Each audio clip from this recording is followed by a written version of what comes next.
I've always found it best not to look into the past.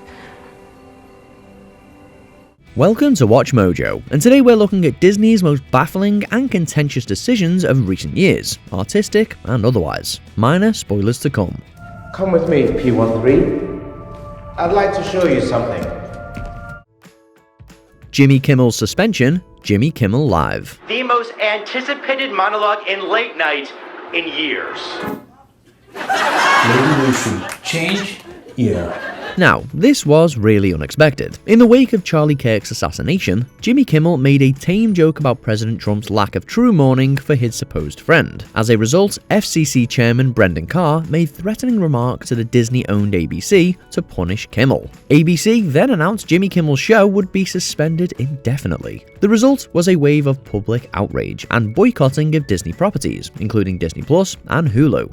ABC quickly rescinded the suspension, and Kimmel was back on the air. Jimmy Kimmel's first monologue from his suspension was watched by millions of people, proving that censorship will always backfire on you.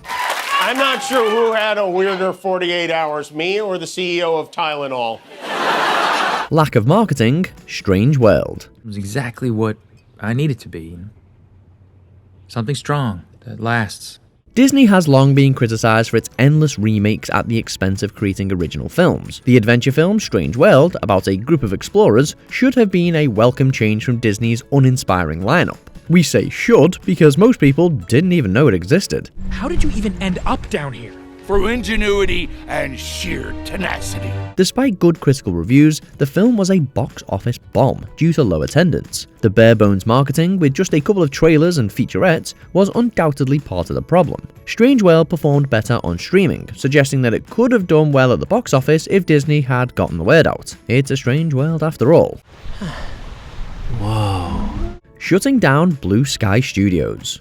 Hey, this is only half of what you promised me. Ah, shut up, kid. This computer animation studio was responsible for Ice Age and Rio, among other hits. As a subsidiary of 20th Century Animation, it was part of the package when Disney bought 21st Century Fox. Naturally, Disney breathed new life into the studio with its typically Disney magic. Just kidding. On the contrary, it shut down the studio just 2 years later, citing financial hardship due to the COVID-19 pandemic. Subarctic temperatures will force us underground for a billion years! So you got 3 melons?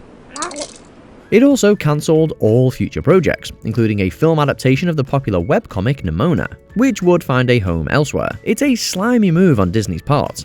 Sorry, fellas, he caught a little cross spice. Closing Muppet Vision 3D. I'm telling you to leave. Now!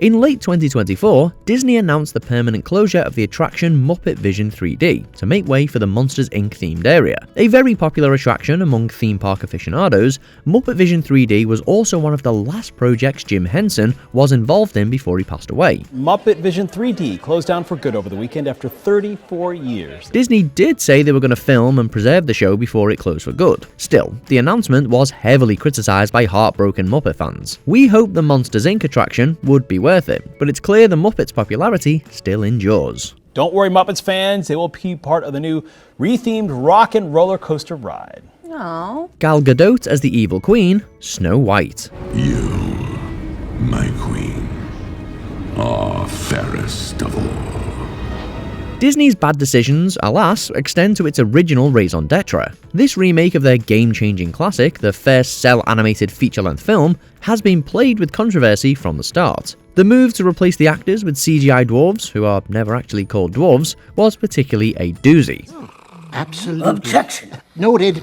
Just ignore him. Perhaps the most controversial announcement was the casting of Gal Gadot as the evil queen. Gadot's stilted acting, bad line reading, and her past service in the infamous IDF drew criticism from all sides. Snow White was a box office bomb, receiving very mixed reviews at best. One unanimous criticism, however, Gadot's performance.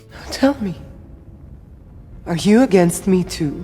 Using generative AI and VFX techniques, Secret Invasion. If I remember correctly, you called me. This move was particularly galling, considering Disney sued AI company Midjourney in 2025 for generating images of Disney-owned characters. The House of Mouse is not above cutting corners itself, especially in the wake of the writer's strike. Disney used AI for the opening sequence of their miniseries Secret Invasion, part of the Marvel Cinematic Universe.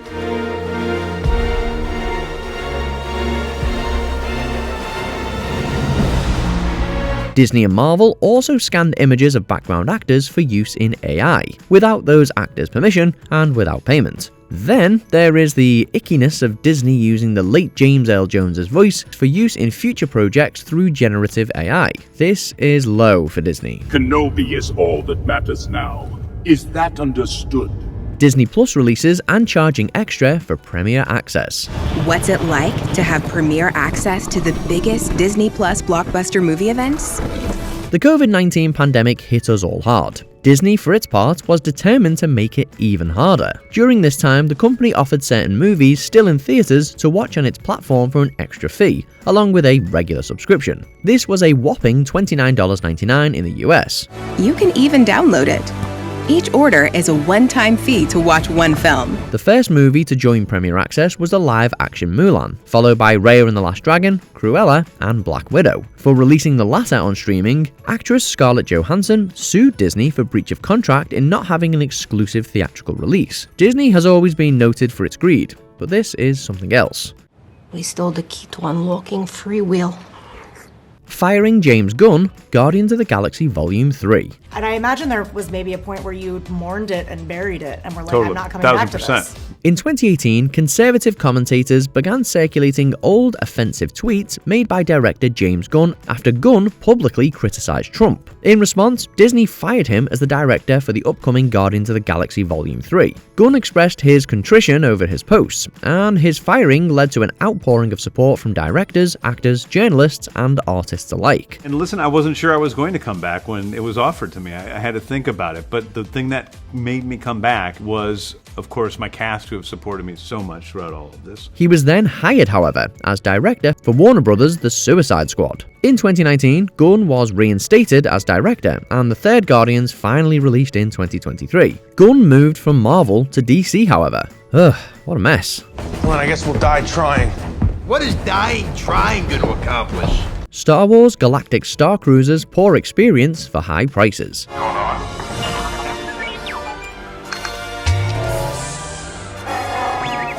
Quick, what do you imagine when you hear the word Star Wars Hotel? Chances are your imagination was better than this real-life incarnation, a disappointment for many fans. Disney merged role-playing with the luxury resort experience in creating Star Wars Galactic Starcruiser, officially opening in 2022. This starship-shaped hotel promised an immersive experience, including lightsaber duels, secret missions, and full costumes.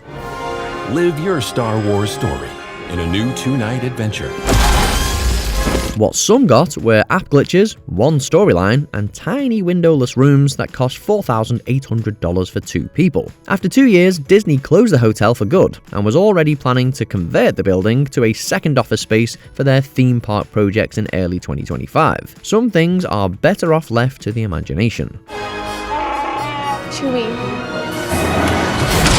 Before we continue, be sure to subscribe to our channel and ring the bell to get notified about our latest videos.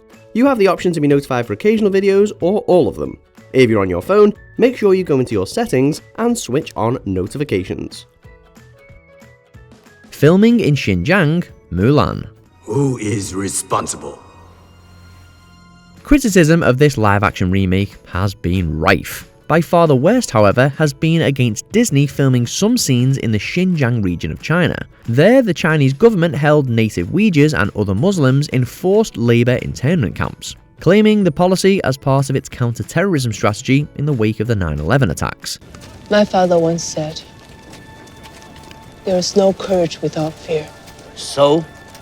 The government has turned the region into a police state, including bans on headscarves, beards, burqas, religious fasting, and prayer. In response to intense criticism and subsequent boycotts, Disney claimed it was, quote, standard practice to acknowledge the cooperation of various entities. Bending the knee to tyrants, it seems, is now Disney's reflex. Only a foolish man listens to someone whose very existence is a lie.